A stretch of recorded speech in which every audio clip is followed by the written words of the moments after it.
Well, welcome back to another episode of Life Along the Streetcar, where we cover the social, cultural, and economic impacts of the urban core, which we define from a mountain to the University of Arizona. And each week we try to have a different guest or guests on the show to talk about some of the cool things happening. And today is sort of like the star power. Like, this is the episode where like the universe has collided and brought us all these fabulous, talented people in one room. I've talked with each of you individually, but Jessica, Camila, and Penn, some of our top muralists in Tucson, and they're all here. This is exciting. For me, you guys. I'm thrilled. You guys like, oh, whatever. I'm bursting with excitement. I'm excited. Yeah, when I heard about this project and they said the 3 women working on this mural, I was like, oh, they just absolutely nailed it. So did you know each other a little bit through the art world? Were you connected prior to this mural, like, or was it just sort of like you sort of knew each other? I mean, I think we'd all spent a little bit of time with each other, like in very small amounts. Okay. Right. But and we were like more acquainted, I guess you could say, before. Yeah, that's what. Yeah. Made sense. Makes sense. And when this project came about, and we'll talk about the project, but when this project came about, kind of what were your first thoughts about it? Well, Janie from Rio Nuevo reached out to us to ask us if we wanted to collaborate, the 3 of us. I responded, I think, in like 2 seconds. Yes. I was going to say, what did you respond? What did you respond? I was like, absolutely. If I have to. I know, sure. But yeah, and then from there we met up to talk more about the project. Okay. And when you got the call, like, what was this? Because you had gotten the call about the 250 project. I know that was exciting for you. Yeah. And when they reached out to us, they did it as a group text. Okay. So we all like got the news at the exact same moment and we could see everyone's response. Oh, okay. And to be honest, I was intimidated because I love these 2 so much. I was like, what am I bringing to the table that they couldn't already do? But we have like a great dynamic and it worked out really well. So you got approached for this mural and it's in the El Barrio, or the El Presidio neighborhood. Mm-hmm. And what was the original, like, what did they say? We want you to go paint on a wall. What did they tell you? What was your... You nailed it. You 3 go paint on a wall. That's it? And we were like, correct, yes. Yes, ma'am. We will do that. No direction, no guidance, no... I think the only criteria was that it had to be historic. Okay. Historic, and that it was a piece that had a lot to take it, that you could kind of look at from close up and see new things. So not like one big solid image, but like something with a lot to, like Easter eggs and, a lot of elements to it. So with that specific of a request, then it was pretty easy to determine what you were going to paint. Like, how do you get from paint on a wall with detail to what you came up with? This fabulous women's. What is it? What is the official name of it? It's called Threads of Tucson Woven by Women. Threads of Tucson Woven by Women. So how do you get from painted blank wall to Threads of Tucson Woven by Women? A lot of crickets first. It was a lot to chew on. It really was. And we had some like collaborative like meetings where we kind of threw ideas together. And then we like gave ourselves a few weeks we each came up with a concept. Okay. And they like melded together seamlessly. Really? So what we see on the wall was originally like 3 different ideas that you then figured out how to bring together. Yeah. Yeah. I think it kind of just really naturally, organically, and quickly happened that it was going to be about women because of the team of us. We have something in common. Yeah. We are women. Okay. Well, I know when I've talked with each of you individually, that idea of women in Tucson and the idea of sharing that story came through in each one of your interviews. Like, it was something. And so when this came out, it was a no-brainer for me. But I thought you were given the task of creating a mural that celebrates the women in Tucson. I didn't realize that it sort of came out from... Now, when you did your individual portraits, did you have a conversation in the beginning like, hey, this is going to be about women? Or did you just say, let's come up with our own ideas and see what happens? I think we had kind of like discussed, like, this is something we all... And this is what, like, the dynamic that makes this mural so cool is that it's created by 3 women. So it was like a good opportunity to celebrate women. Nice. Nice. And so you get together and you look at each other's work and you're like, wow, this... Yeah, it like fit together like puzzle pieces. I was going to say, so it's not like 3 individual portraits that you just sort of figure out how to layer them on each other? Kind of? When you say portraits, do you mean literally the portraits or just like the ideas coming together? Right. So it's not three separate pieces that you sort of like just sort of colored together. Right. Yeah. We all did our own, but there were some common themes in each of our individual things and things that just worked together. But just like, we just figured it out. It took us how many rounds? Maybe like 3 rounds to really like tighten it up. But like, I mean, it really, surprisingly, I feel like came together pretty easily. Like how time-wise, when you say that, when did you get the idea? And then when did you come up with this concept and versus when you were asked to paint this concept? We're talking days, weeks, months? I think it took about a month. That's it? To create the design. Yeah. The first, whenever we'd meet, it was pure discussion. And then from there, it was, okay, Jessica, do this part. Once you have that part done, I'll do this part. So it's kind of like we were building on the design once at a time, instead of like all working on it at once after we had a direction going. So I think that allowed for it to be a lot more seamless. Is what we see on the wall what was envisioned? I mean, like, because I know a lot of times when I've talked to different muralists, they have the concept, but once it gets on the wall, they start tweaking and adjusting and moving a little bit. Is this what's on the wall pretty much what you came up with to put on the wall? I think so. I think it's pretty consistent with what the design is, but there's just so much more detail on the wall. Yeah. And I think when we got there and we saw how good the other artists were doing, it's like, I'm not going to be the one to have a bad piece on this one. So we really took our time. Yeah. So there's a lot more detail and just more love put into the actual painting. Yeah. And there was a lot of problem solving along the way too. I mean, like for instance, there's a big tree in front of the wall that we did not design for originally. So we kind of just had to like figure it out as we went and talk about it and kind of sketch it out on site on our iPads until we figured out what made the most sense there and then make it happen. So like, that's one example, but there's a couple places I think where we kind of, like did a little bit of editing, but mostly it's very close to what we designed. That's just fantastic. Yeah. I can just imagine the three of you coming out. You're all excited. You're like, there's a tree. Yeah. That was like a huge engineering piece, was like, how do we get the lift behind the tree? Yeah. And there was like lots of maneuvering to even be able to access the area back there. Well, I want to talk about the details of the mural because I know there's a lot of thought into every piece that went in there.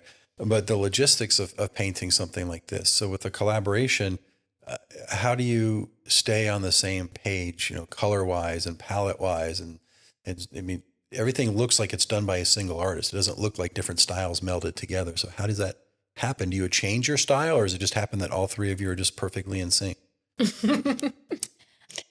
That's a great question. I think it's actually amazing how much planning and how successful we were with like planning and just staying consistent throughout the whole thing. We met up before painting the mural, and Jessica created a color palette and we mixed colors to match the color palette. So when we were out on site, we had the exact colors that we were using. There was no like guessing to see what tone of yellow we're going to be using. Like that stayed pretty consistent. And then that same day we delegated tasks to each other. So we're like, okay, who's going to paint this? Who's going to paint that? So that throughout the process of painting, we knew what we were going to do the day that we arrived. There were no questions about it.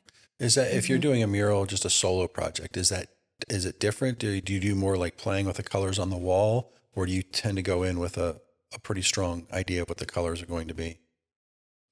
I usually go in with a really strong idea. Okay. Like I probably overmix. I'm mixing things I could be blending on the wall, but just to be prepared, I have like a full array of colors. You just said you mix things you could be blending, and to me, I didn't know those were different things. I mixed them ahead of time that I she could take yellow and blue and then make it green when she's painting, or she can paint yellow, blue, and green, and then she's got every color she's going to put on the wall. Okay, so that's mixing, but doing it on the wall is blending? Yes, doing the two colors together and then swirling it together as you paint. Look at me learning stuff. This is fantastic. Which we did that too. We did both of those things. But. And it was helpful to just have the other eyes.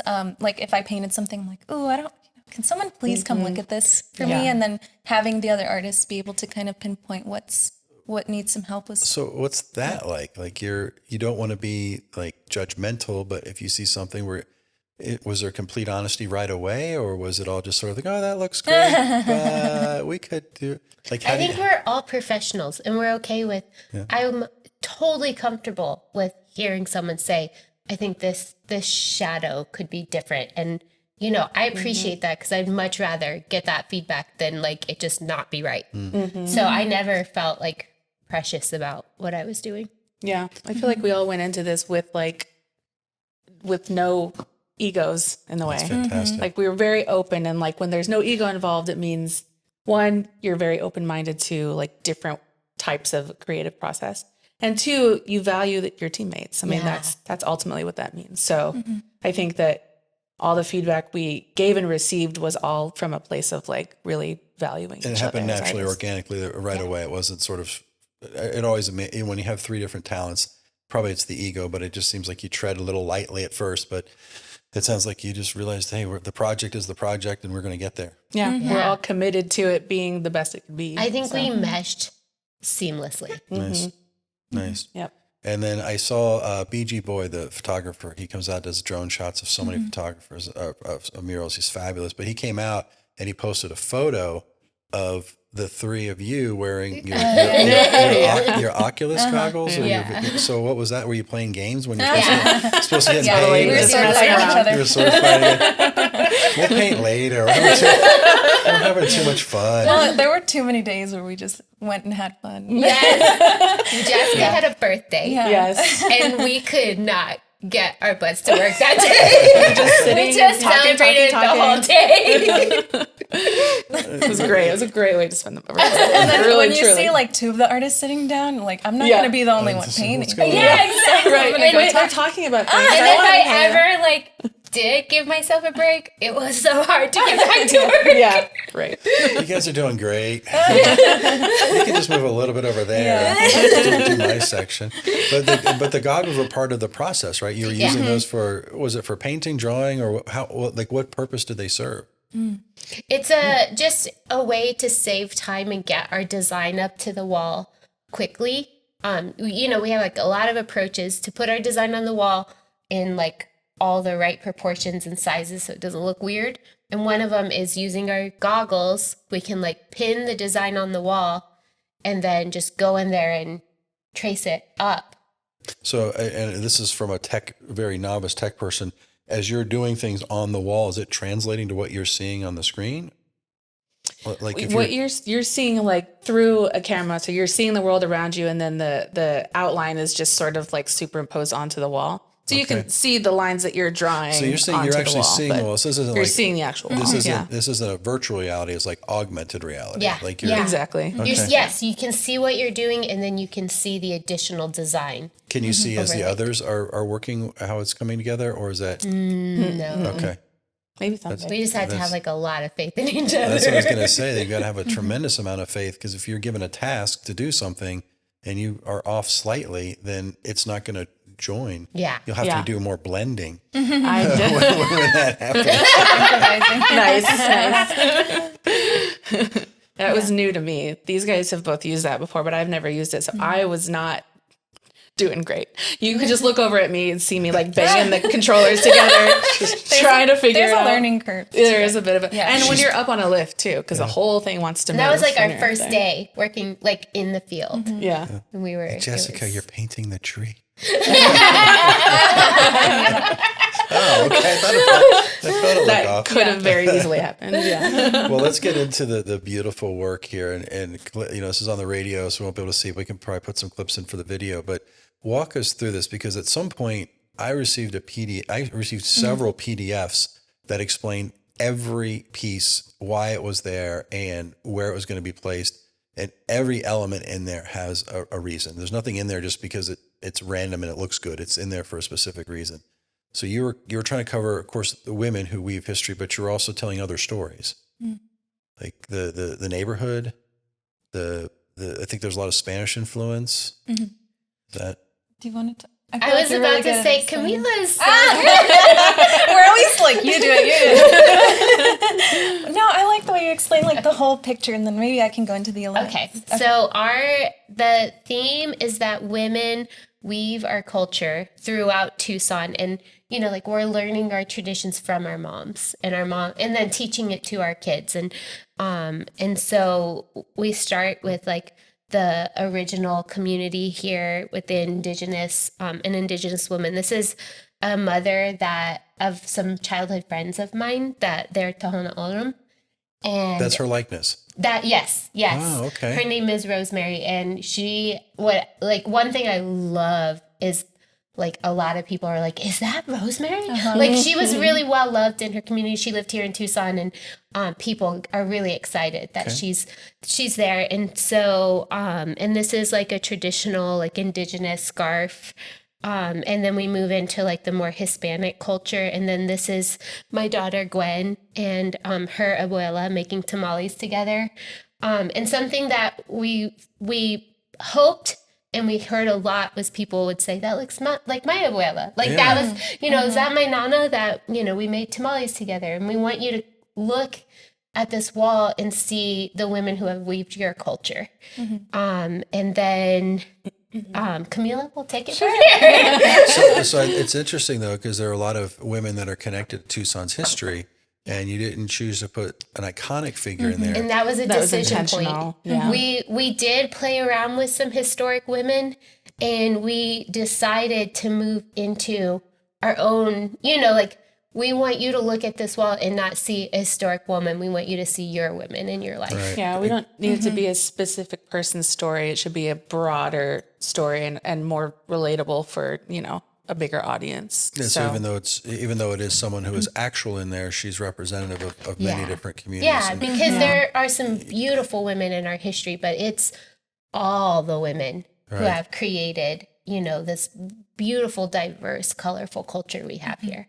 Well, take it away, Camila, with your portion of it. They're telling the story just like they painted it. They all did their own little sections, so we're just moving it down. So initially, like our foundation, which was Jessica's idea, was to kind of have textiles and fabric being woven throughout the mural. So that explains all the different fabric elements going throughout. And then from there, we built all the other elements in. The next element was the women that are representing the cultures. And then from there, we added just whatever we thought would represent these cultures well. So we have the three sisters, which is the corn, the squash, the beans. And then we have these three ladies that were celebrating the San Juan celebration, which is a prayer for the monsoons. Yes. And what was actually improvised when we were out there is we didn't design for behind the tree. So we kind of just put hills. And I looked at Jessica and I was like, it looks kind of dark back there. I was like, not that anyone will really see it because the tree will cover it eventually.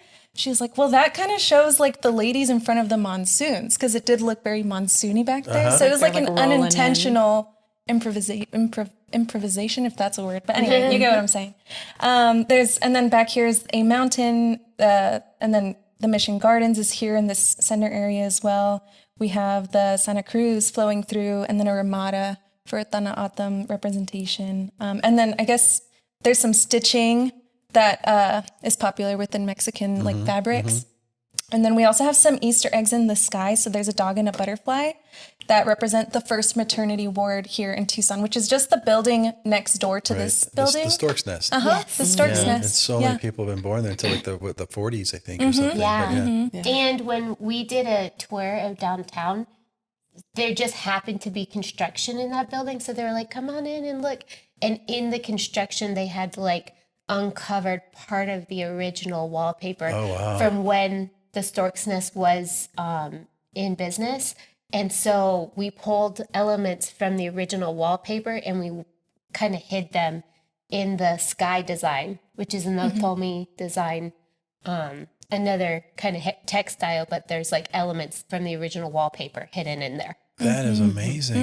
And so that, obviously you're not planning for that, but you have that opportunity. It was boom, incredible walk timing. in. So you created a monsoon and historic paper, wallpaper. Yeah, so I mean, we just tried to put as much as we could in there with it and still make it a seamless flow throughout the mural. And so the neighborhood is represented, the history, the influences, and it just, it's just so thoughtful. I mean, every piece of it is so thoughtful. And it's interesting because it goes beyond the main wall. It kind of goes around the corner and it stretches. I think it's even on a wall a little bit to the south, right? Like what was the idea behind that? That was in the scope of the project to start with. Yeah. They were like, here's the spaces you have.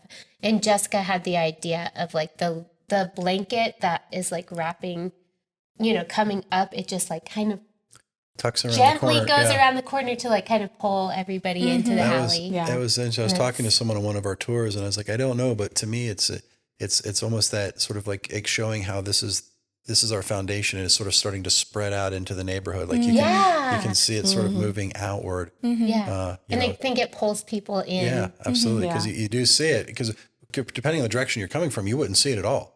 And so the fact that it is on that wall, and you're like, what is that? It does actually pull you right around the corner. And that's that element. I feel like everyone who stopped by was like, did you know it goes around the corner? Like that was like a really big hit. It was a crowd pleaser. Like that was my Tom impression. Did you see it? You're like, I painted it. Oh. Now, there was a fourth member of the team. We have to give a little credit, right? There was at least Dakin was there others, or was he? I thought you were gonna say BG, but Dakin was our fourth. He's the drummer. So he was out there. He was in it on the tippy top of the 20-foot extension ladder when we were on the booms, getting as high as he could, painting things. And he did something really important, and that was like if there was something gross to clean up, we didn't have to touch it. A couple times. It was right in there, like doing the hard work. Yes, he handled it. We were just like, that's not my problem. I would have just been like, what do we do? What do we do? For like too long. I always have to give him credit. He's I thought that you were shy, but he likes to be in the background completely. So yeah. So we're calling you out. We're calling you out. Dave. You're part of this project. Well, this was one of those murals that caught everyone's attention. You've been on the newspaper. You've been on the news. I mean, it's hard to really. I mean, this has just gotten so much traction. I mean, how does that feel? I definitely have to say, when I'm doing projects, I get reached out to by media, and I don't always welcome it because it's a little hard for me, but like with this project, because it was all three of us, it's not just about an individual, right? It's about all of us and what the project means. So for me, it was actually like, it had its challenges, but it was really great to kind of like break outside of my comfort zone and like welcome that in. And I feel like that was a good like growing experience. Nice. And Nice. And I just feel so proud to be part of, this group of women. Absolutely. It was just so empowering and like energizing and so to be on this team is such an honor. Has this given you ideas of other projects? Are there things brewing behind the scenes that may be coming down the road, or is it just like that was great, now we're going back to bye. I would do it again if the right opportunity came up. Definitely. Yeah, 1,000,000%. Without question. All right, funders out there, you're hearing this. We're hesitate. Yeah. What is next then? I mean, how do you go from something like this? I'm sure you're all working on projects now. Are there things you can share about your individual careers that are happening?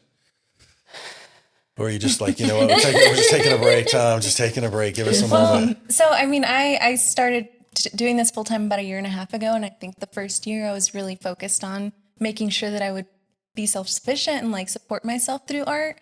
So I took on every single project that I could. But I think this year what I've learned is like just taking on the projects that I feel passionate about. Like this project is so much more important in like, I guess just protecting my love for my craft. So I'm saying no to a lot more opportunities just because. Well, that's fantastic that you're saying, that you have the option to say no and that you have so many opportunities you can say no. That's fantastic. Yeah, I'm working on it. That's when your art is really the best, is when you're following your creative energy. And so when you're taking the projects you're passionate about, So when you create the best art and you get more opportunities to do amazing things. Yeah.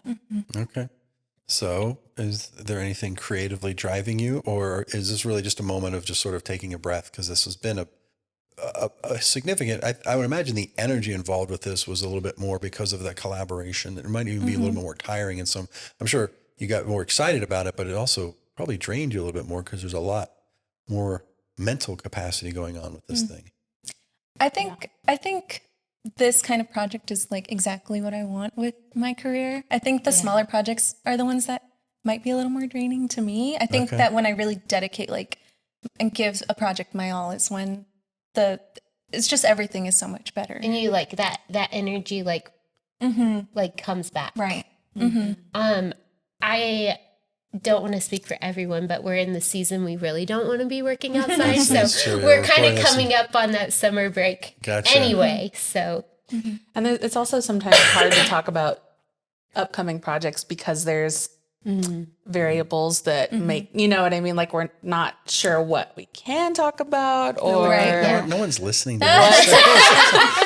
I thought the podcast was doing well. A lot of times too, like, you know, things ebb and flow and something might like get canceled that, you know, Understood. you know, it'd feel really, you know, on this hit podcast to announce something that like, oh, never mind. To jinx ourselves. Let me quietly back into the bushes. well, let me ask a slightly different question then. What, from this project, what does this change how you look at other projects? Does this change how you want to do things differently? I guess that's kind of what I'm thinking about. Like sort of maybe not what project is next, but how do you artistically move on from something like this? Well, like Camila touched on, I think working with two powerhouses like really grew me as an artist because, you know, I didn't want to be the weakest link. So I feel like I like really stretched myself creatively and through my craft, and I learned so much. And so I'm going to take that, you know, into everything creatively I do now. So I feel like this project in particular is going to be a milestone in my like creative walk. Wow.